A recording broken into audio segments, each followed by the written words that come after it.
Dieu a donné aux hommes et aux femmes l'opportunité de choisir entre l'or de ce monde ou la gloire de Dieu. Je prie que le cri de votre cœur soit « Seigneur, je t'ai désobéi assez longtemps. Fortifie-moi pour renoncer à mon or pour ta gloire. »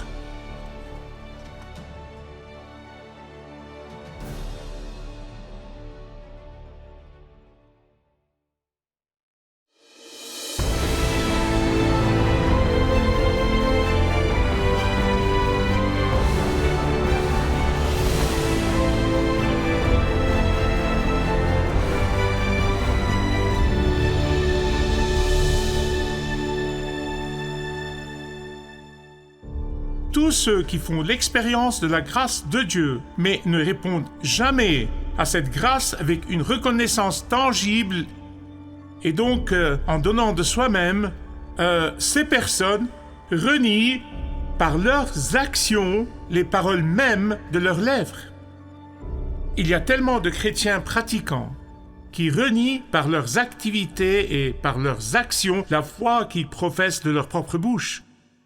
L'une des statistiques les plus tristes, qui demeure depuis non seulement des années mais des décennies, est que les chrétiens en Amérique rendent à peu près 2,5% au Seigneur. Quelque chose doit avoir tourné horriblement mal quand les chrétiens donnent moins à Dieu sous la grâce que les Juifs donnaient sous la loi. En fait, le peuple de Dieu, dans l'Ancien Testament, donnait 23,1%. Je vous le montrerai dans une minute, d'accord? Et en plus de cela, ils donnaient de leur propre gré. Tellement de ceux qui vont à l'église en Amérique donnent simplement, impulsivement, ou quand le prédicateur les fait se sentir coupables. C'est une façon triste de donner. J'ai laissé ce message de la série « Abandonnez l'or du monde pour la gloire de Dieu » et c'est le numéro 16 si vous comptez. Ceci est le dernier message de la vie de Moïse.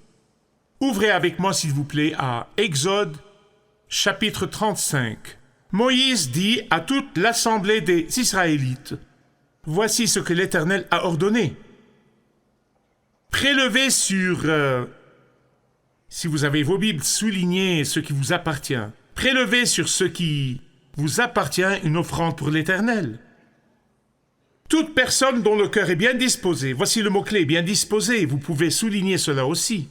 Toute personne dont le cœur est bien disposé apportera en offrande à l'Éternel de l'or, de l'argent et du bronze, des étoffes teintes en bleu, en pourpre, en cramoisi, du fin lin et du poil de chèvre, des peaux de bélier teintes en rouge et des peaux de dauphin. Maintenant, ne faites pas cela le dimanche prochain.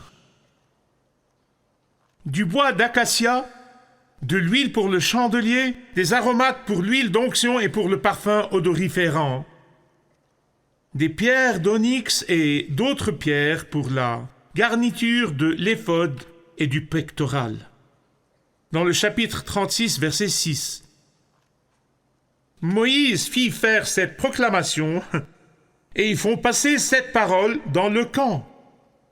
Ne préparez plus d'offrandes. C'est exactement littéralement ce qui est écrit. Que personne, homme ou femme, ne prépare plus d'offrandes pour le sanctuaire.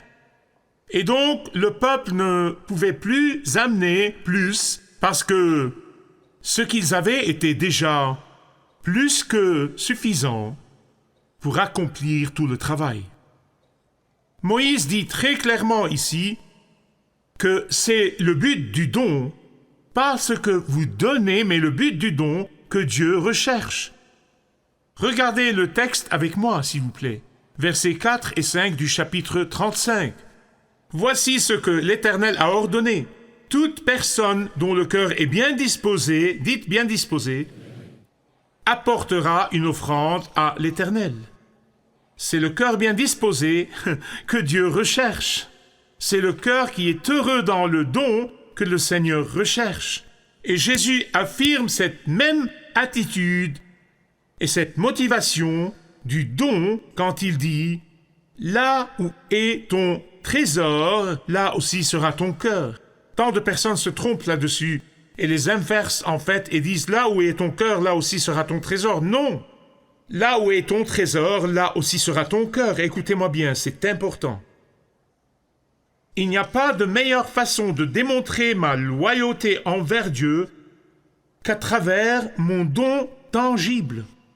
Il n'y a pas de meilleure expression de gratitude envers Dieu pour sa grâce et miséricorde qu'il me montre qu'à travers mon don.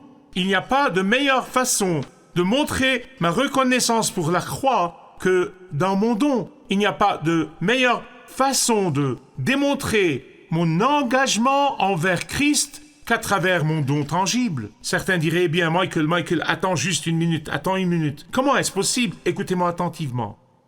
Jésus n'a pas dit, là où est ton champ, là aussi sera ton cœur. N'est-ce pas? Ceci est pour moi. Il n'a pas dit, là où est votre prédication et votre enseignement, là aussi sera ton cœur. Non. Il n'a pas dit, ce dont vous parlez ou quoi que soit votre réputation, c'est là que sera votre cœur. Non, il ne dit pas cela. Où est votre trésor? C'est là que vous trouverez votre cœur. Je veux confesser, plusieurs d'entre vous savent ceci, j'ai écrit à ce sujet dans mes livres, mais c'est mon témoignage et je fais ceci à travers la série de messages. J'ai été ordonné dans le ministère de l'Évangile. Les dirigeants de l'Église ont posé les mains sur moi. J'ai été ordonné dans le ministère et j'ai été infidèle dans mon don à Dieu. C'est la vérité absolue.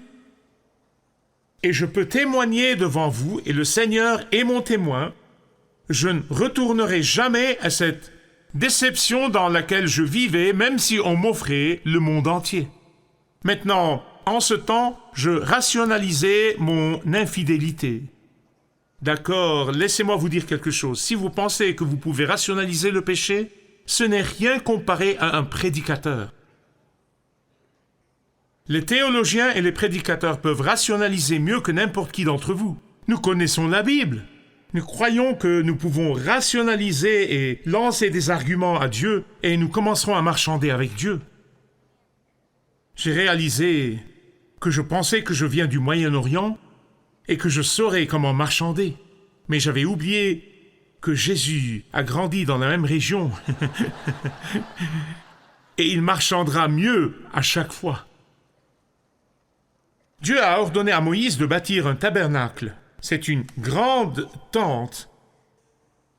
Et elle symbolisait la présence de Dieu parmi son peuple. C'est vraiment ce que c'est censé être. C'était là le but de cette tente. Et je veux que vous imaginiez cela. Imaginez un grand stade au point le plus haut de la ville où vous vivez. Et de toutes les maisons, qu'elles soient dans la vallée ou sur la colline ou où qu'elles soient, d'où qu'ils regardent, ils voyaient ce grand stade. Vous ne pouvez pas le manquer. C'est ce que le but était. Quand les gens levaient les yeux, ils voyaient la présence de Dieu et étaient assurés du fait qu'il demeure avec eux où qu'ils soient. Et c'est pour cela qu'ils portaient l'arche de l'Alliance où qu'ils aillent. Ceci était bien sûr une préfiguration de la venue du Messie, le Seigneur Jésus-Christ, dont la Bible a dit qu'il est Emmanuel, Dieu avec nous. Il a habité parmi nous. Il a établi sa tente et demeure avec nous. Et c'est pour cela que l'évangile de Jean dit « Il a habité parmi nous ». La Bible dit que Dieu siège ou habite au milieu des louanges de son peuple. Est-ce que ça veut dire les chants? Non. La louange est beaucoup plus que juste des chants. Les chants ne sont qu'une façon d'exprimer la louange, parce que la louange inclut le sacrifice. C'est pour cela que nous l'appelons dans la Bible le sacrifice de la louange. Pas juste des mots sans valeur, les mots vides de sens, les louanges vides, les paroles vides, et tout cela ne bénit pas vraiment Dieu, et Dieu ne bénit pas cette personne. Et c'est pour cela que la Bible parle de nouveau du sacrifice de la louange. Je voudrais que vous vous concentriez sur l'invitation de Dieu pour ceux qui ont le cœur bien disposé à donner des offrandes au tabernacle. Jusque-là, dans leur cheminement du salut de l'esclavage d'Égypte, la grâce de Dieu leur a vraiment tout pourvu.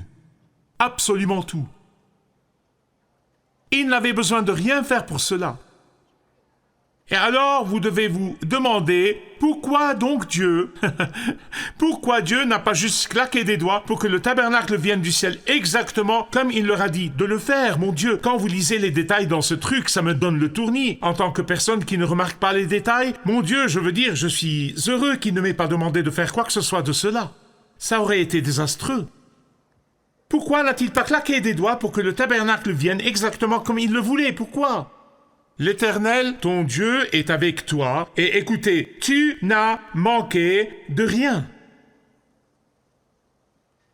Dieu a donné encore et encore et encore, et il a donné encore plus. Il leur a donné quand il le louait. Il a donné quand il se plaignait et ronchonnait et gémissait et pleurait.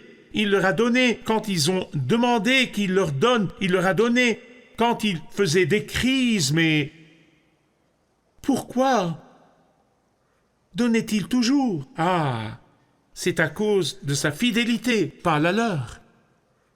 Pensez à ceci avec moi, d'accord? Supposez qu'il y a un père qui donne tout à son fils, je veux dire tout.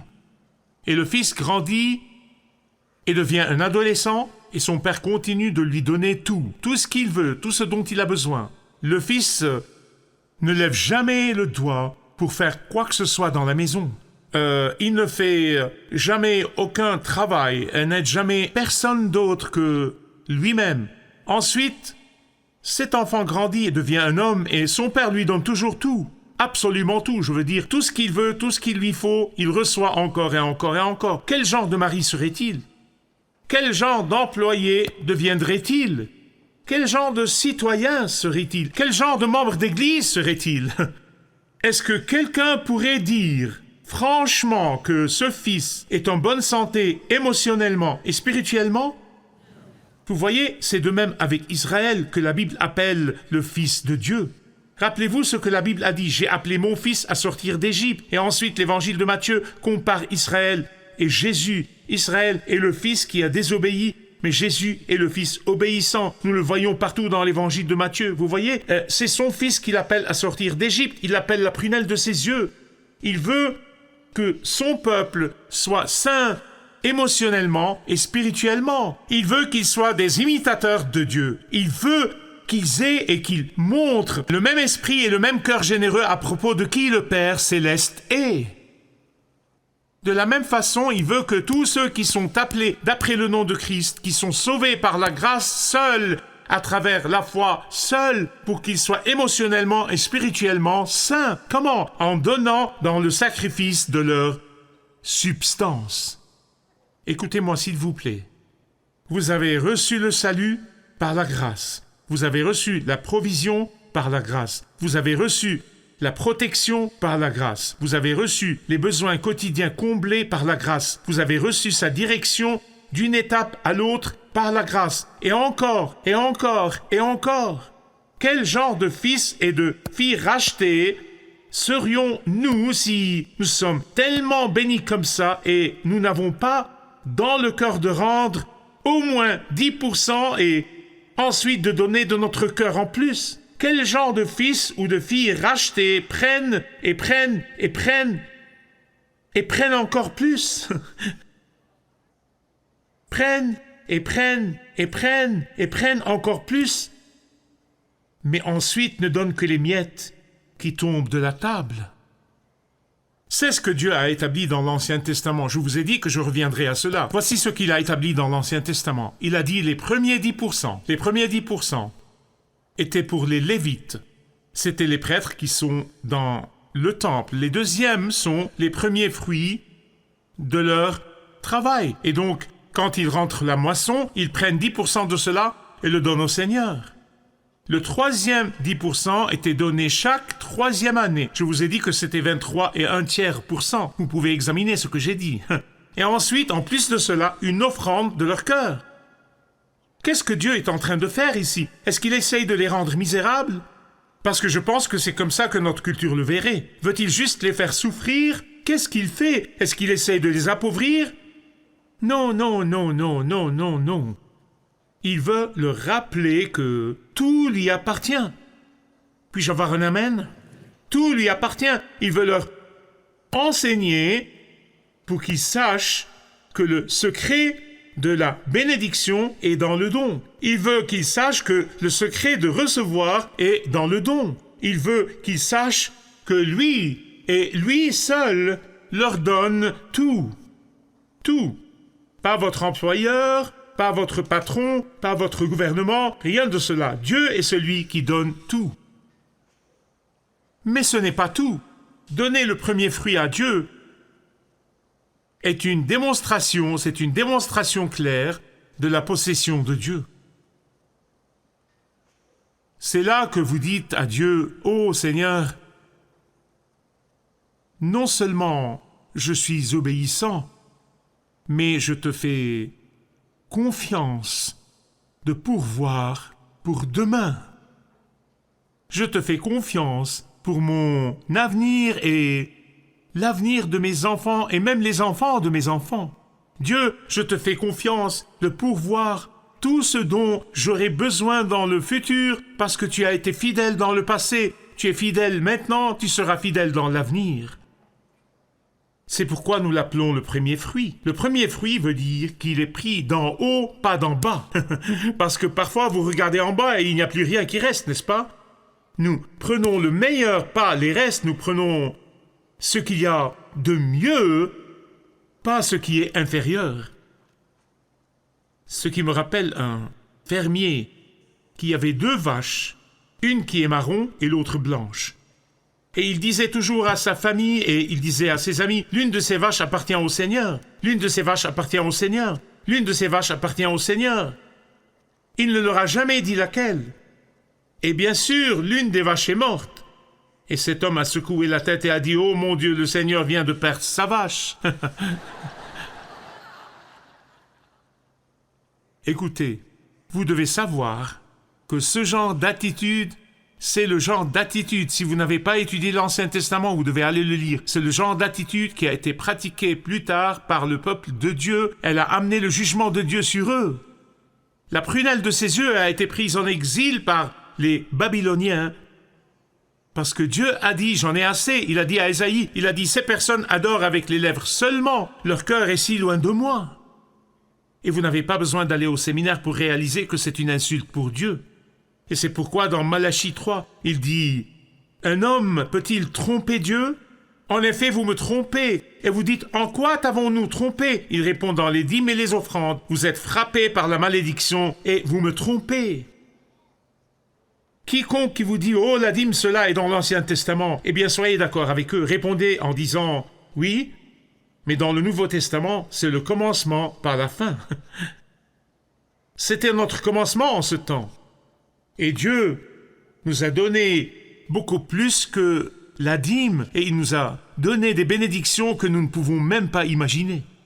Ces personnes, ici dans l'Exode 35 et 36, ont été tellement submergés par les bénédictions de Dieu et par la grâce de Dieu et par la générosité de Dieu qu'ils ont donné et ils ont donné et ils ont donné jusqu'à ce que le Seigneur dise à travers Moïse « Arrêtez les offrandes !» Il a dit « Arrêtez ! Nous avons tout ce qu'il nous faut. » Imaginez qu'un prédicateur se lève et dise à la congrégation « Vous avez donné plus que suffisamment au ministère et aux missions et aux pauvres et à tout le reste. Arrêtez de donner !» Écoutez, la Bible dit que tout le monde peut participer librement. Écoutez, participe librement. Écoutez-moi bien. La dîme est le premier test tangible dans notre obéissance à Dieu. Mais l'offrande du fond du cœur, c'était le premier test tangible et la première démonstration de leur amour pour Dieu. Et la joie qui a commencé à remplir leur cœur, l'esprit du don est devenu si contagieux que tout le monde donnait et il donnait juste ce qu'il pouvait donner. Personne n'a demandé de donner parce que, écoutez-moi, la dîme de rien est quoi? Quand ils ont été pris par cet esprit de don et de générosité, ils ont été transformés.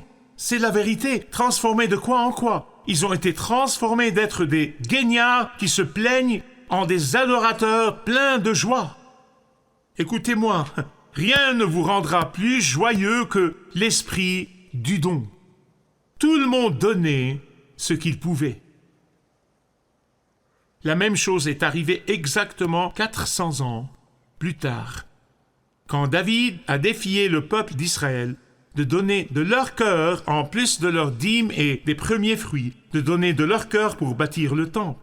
Quand vous rentrez, lisez le passage en entier, c'est dans 1 Chroniques 29, mais particulièrement les versets 14, 16, 17 et 18.